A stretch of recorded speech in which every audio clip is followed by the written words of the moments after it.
Dragon Ball Gekishin Squadra is going absolutely nuts, and in today's video we're going to talk about why this could be one of the most exciting games for Dragon Ball in quite a while.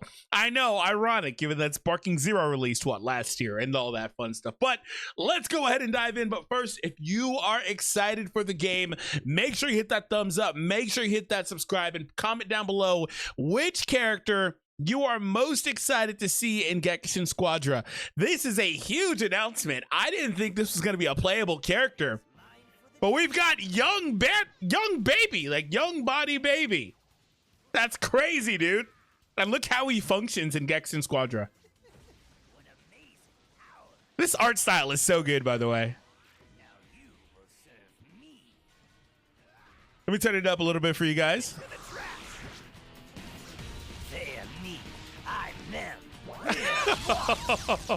He's got an AoE hit too. Dude. It's all falling into place. Okay, so it doesn't look like he's got any transform or anything like that. But that's fine. We know they're gonna put the other ones in the game. We know they're gonna put all of them at some point, and we know they're gonna put the Super Saiyan 4s. You know, they're gonna do all that stuff. So if you're not familiar with what this is, again, this is Dragon Ball Project Multi is what it was called until literally like yesterday, but it's called Gekishin Squadra. This is a mobile slash PC slash PS5. I think maybe it will be on Switch at some point, but Xbox, sorry. Game, cross-platform, cross-save, all the works. Yeah. They are going all the way in. Again, their other Dragon Ball games don't even have all that stuff. It's kind of nuts. Most of the Bandai games in general don't have all that stuff. By the way, if you're watching the NBA, the trending stuff, yeah, Tyrese may just be the most clutch player in NBA history, man. But they even have an official Discord server, which they don't ever do. Like, they are going in for this game. They're going in, and I am so excited about this. We need to talk more about what Baby does, but yeah, out of all the characters I would have thought were gonna make the roster, this version of Baby is not what I would have expected. Like, you don't see this Baby get pushed often. Like, they typically go Super Baby Vegeta or Baby Vegeta. Like, they don't go with this one, and I think that's really unique, and it really goes to show you that they're going to be doing two things. One, they're going to be thinking outside of the box, and two, they're going to show you some of the more, not that this guy's obscure particularly because he's still Baby and that's a pretty popular character, but some of the more obscure characters. Excuse me. Oh man, my hype hit me too hard. Overload, right? You're going to see more of those obscure characters, like, you know, Farmer with the shotgun, all that fun stuff. All right, so let's see the full breakdown for Baby now. I just love how he just pops in. It's like, I'm gonna steal your body now. Like, where the hell did he even come from right there? Hold on. Was he a part of 18 initially? Is that what that was? Was the 18 already possessed? Well, no, that would be his teammate. Where does he fly in from?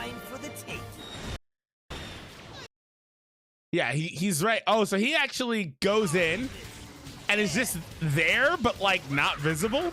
I guess he's on the 18 because 18 drops him right there, but he's around the whole time and he just sneaks in when Trunks is about to go down and possesses him.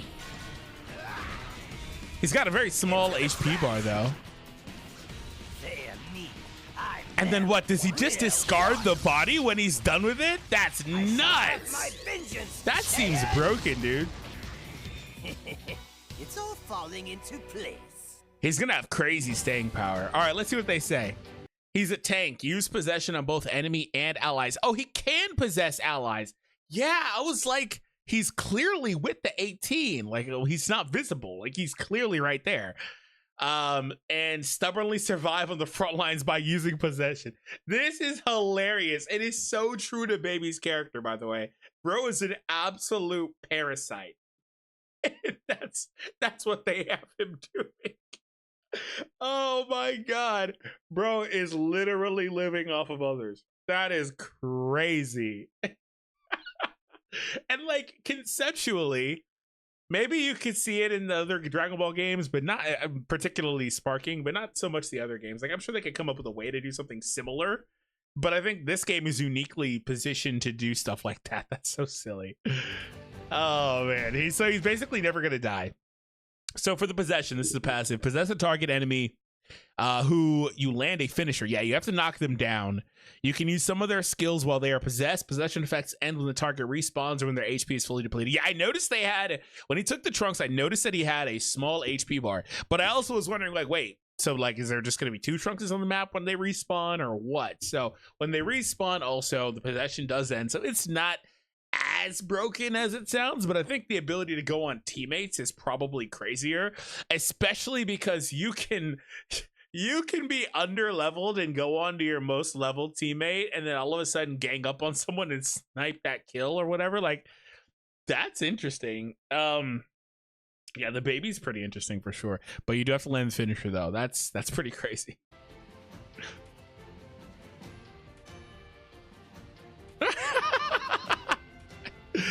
You can use some of the skills. I assume you can't use the ultimate. It just drops the body. Finger Blitz Barrage and AoE. Look at the range on this AoE, by the way. Look at how far that Super Saiyan Goku ended up. Unleash an AoE attack in a targeted direction. Enemies hit will be forcefully moved. Can move while using the skill. Oh, that's super good too. I love the ones that let you move while you're using the skill.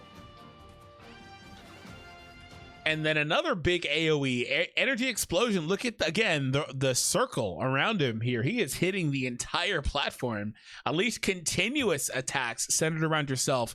Gain strike defense up. Apply movement speed down to enemies. Oh, movement speed down is crazy because if you're not familiar, they wouldn't be able to retreat. So you're just going to get this kill, basically. Especially if he has an attack increase in here. Each time the attack hits an enemy hero, cooldown of possession allies will decrease. Can move while using the skill. Moving is good again. So there's a cooldown on being able to possess your allies. So you need to get the thing going with this if you're trying to do that repeatedly. Interesting. But he destroyed the entire platform. Allies, backup fire. Possess a target ally. Apply steal life to the possessed. Dude, you even steal their life? You leech their life and heal? That's crazy. Your HP will replenish over time, and you can use backup fire to attack the enemies. The HP on your possessed ally will recover when backup fire hits an enemy. Oh, I was thinking, like, wait a minute. What about the dude that you're playing, like your teammate? Like, they're just gonna have no life. So when your attack hits, that's where those are coming from. Those are coming from baby. That's a big barrage though. Those landing will heal the other character back, so they can keep healing, I guess. That's nice. Revenge Blast, a super attack. Unleash a shockwave. Firstly, look at this range. My God. Around yourself, you will receive additional HP depending on the number of enemy hit by the attack. If the attack hits a enemy hero, the damage of the skill will increase the next time it is used. Ooh.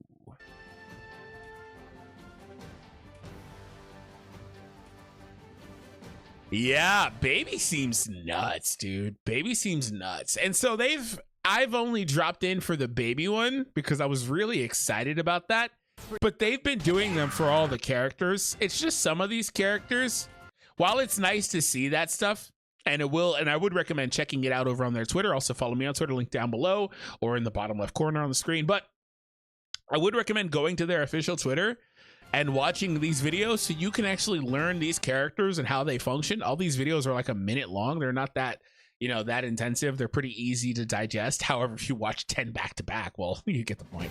But yeah, they've been doing these for characters that have already been in the beta test and stuff. So I wasn't as into it, but for this one, baby is legit. So I'm excited to see what other new characters that they have. Also on a side note, I know that there was a thing with customization already, but this image also shows like what Batman Vegeta or Piccolo from the driving episode.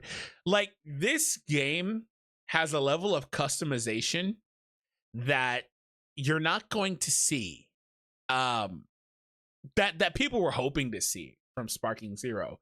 I don't know why Sparking Zero didn't do that, but I wonder if one of the reasons why Sparking Zero doesn't have this level of customization is because it's a selling point for this game. I wonder if they purposely didn't implement some of the stuff to make this game have more, again, in its own corner. So you're going to see some crazy stuff in this game, like character wise and stuff like that, but just stuff that's really obscure, outfits and stuff, character outfits. You know, like once upon a time, I would say like they don't like, and this is very true, at least it was very true a few years back, they don't like depicting their characters in outfits that are not their own. Like, for example, well, Boo's a good example. Like Hercule's outfit on Boo, they don't like doing that. They like to show the characters representing their own outfits that are theirs, like Goku and Trunks' clothes. There's a reason you've never seen that, right? It's because they would never let that be a thing until now. Like maybe that's a thing in this game. Who knows? I don't think it goes that deep, but they would purposely not allow for that type of stuff in their games in the past. And so this is really, really cool. And this clearly shows, it's one of the things, like out of the many things over the last like 4 or 5, 6 years that show the way that they've been opening up with the brand for Dragon Ball and not being as rigid, for better or worse. That does have its low points, like the series getting a bunch of collabs with other games you may or may not like. But, you know, I think that this game is going to be really awesome. And this is one we're going to cover a ton here on the channel. So make sure, once again, you hit that thumbs up, you hit that subscribe to keep you locked in with the content as it comes out so you don't miss anything. Also, if you want to see my content on Sonic Rumble or the new 7 Deadly Sins Origin game, there are 2 videos on the screen from other channels I have. Make sure you click them right now.